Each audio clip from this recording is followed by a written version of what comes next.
Welcome back, ladies and gentlefish, to another video. Oh, brother, this guy stinks! Today we have another hot takes video. That's it, hot takes number 4. Let's get into them. Reply 718 says, AC Odyssey is amazing and is Indebatible top 3. Wait a minute.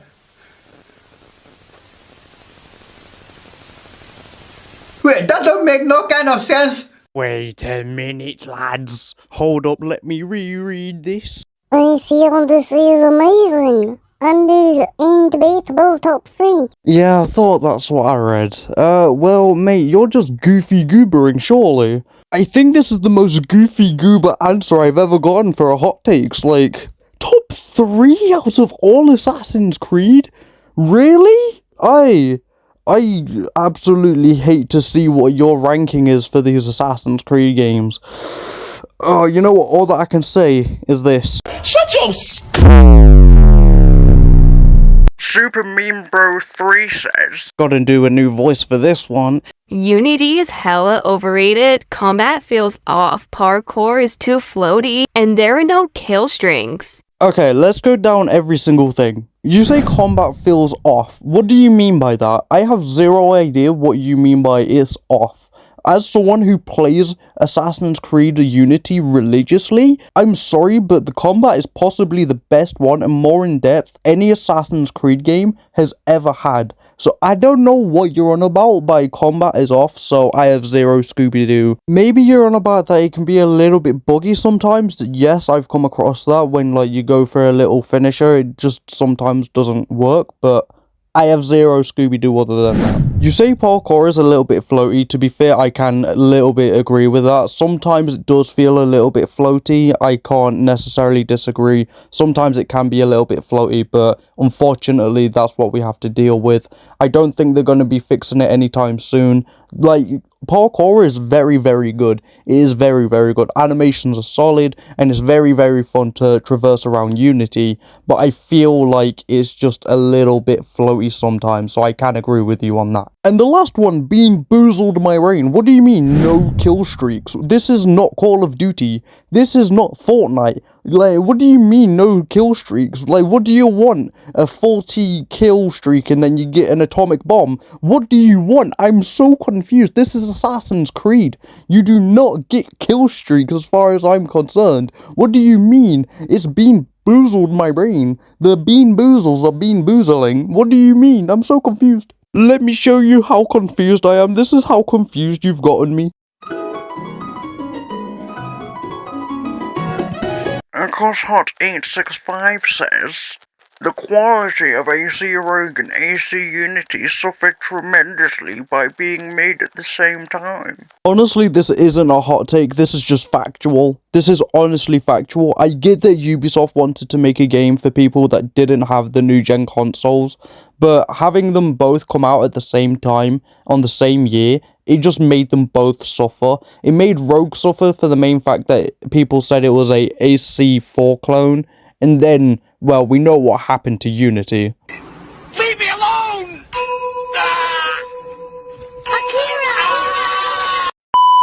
Ish227 says, Origins has a terrible story.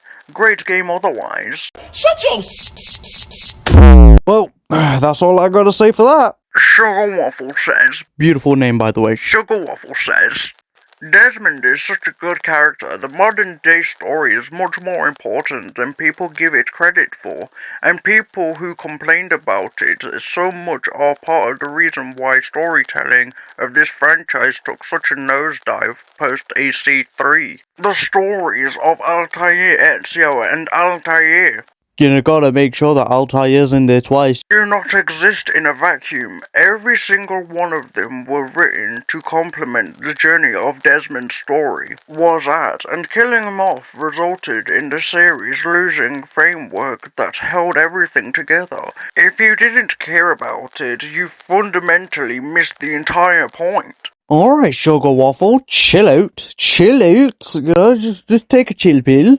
But honestly, I get what he means. I honestly understand where he's at. and honestly, I genuinely agree with him. The modern day storyline and what goes on in the animus with Ezio, Altair, and Connor Kenway, whatever goes on in there with Desmond, it complements. It honestly matches up. The modern day used to be so important, but unfortunately after Desmond, Ubisoft did not know what to do.